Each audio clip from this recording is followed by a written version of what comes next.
Hi, I'm Jonathan Mertz, actor, producer, director, and overall goof. So if I was to tell you something, would this stay between me and you? All right, cool.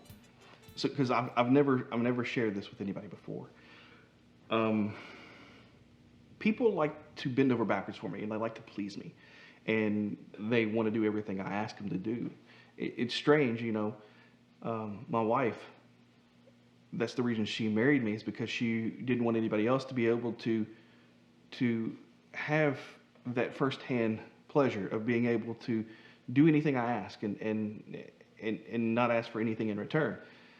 And so we get up every morning. She asks me, "What can I do for you today, sir?" And I'm like, "I don't know yet. I'm just waking up." Uh, but if I was to tell her, "Go fetch a pail of water," she would absolutely go do it. I mean, her first question would be, "Where do you want me to get it from?" And I'd be like, "I don't know, maybe the Kentucky River." And she would drive all the way to the Kentucky River and get me that pail of water. Um, but my wife, I mean, she goes overboard. It's like, "What do you want me to fix you for dinner? What do you know? Do you want me to take out the trash?" And I'm like, "Yes, please." And because I hate taking out the trash, I mean, and it's pretty sexy to see her take the big bags out to the trash can. Um, my son, he's the same way. He really wants to do good, and um, he's like, "Dad, you want me to do my homework?" I'm like, "Yeah. I mean, I don't want you failing because I do want you to eventually move out of the house and get your own place and be successful." But yeah, it's kind of weird. I mean, my wife bends over backwards for me. She is constantly on her hands and knees scrubbing the floors when they need to be scrubbed, and uh, I don't even have to tell her to do it. She wants to do it just to please me, which is really interesting. I mean, she cleans the bathrooms and stuff like that too. So, I mean, I feel kind of special about that. But it doesn't just stop there. It goes to work with me. And that gets kind of strange when you have your boss. Jeff is my boss, by the way. Um, he's like, "Hey, do you want a promotion?" And I'm like, wait. Yes, I would love one.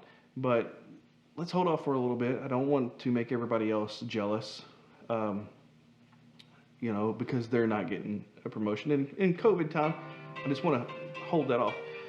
As a matter of fact, there's the wife now. Hello. Okay. No, I'm good. You don't have to do that. I mean, that's all the way in Louisville. You don't have to go pick that stuff up today. I mean, I know you want to please me, but that's okay. That's fine. I love you too. See, isn't she isn't she awesome? But back to Jeff. Um, yeah, he wants to bend over backwards for me. Calls me in the middle of the night sometimes, asking me how I'm sleeping. I'm like, "Look, I've got a sleep doctor. My sleep apnea is under control, doing really well." Then he'll call the doctor's office, but they don't let him know anything because of HIPAA. Other times, if we're in the office and I slip off to the bathroom, he's texting me and making sure everything's all right. Is it coming out? Do I need any laxatives or anything? I'm like, "No, I'm pretty good. I take my fiber supplements and have pretty regular bowel movements." So it does kind of get weird after a while. The only person I know like this is my friend Joe, who also works with me. And yeah, people seem to want to please him as well, especially his wife. They now have 3 kids. So you can read between the lines on that one.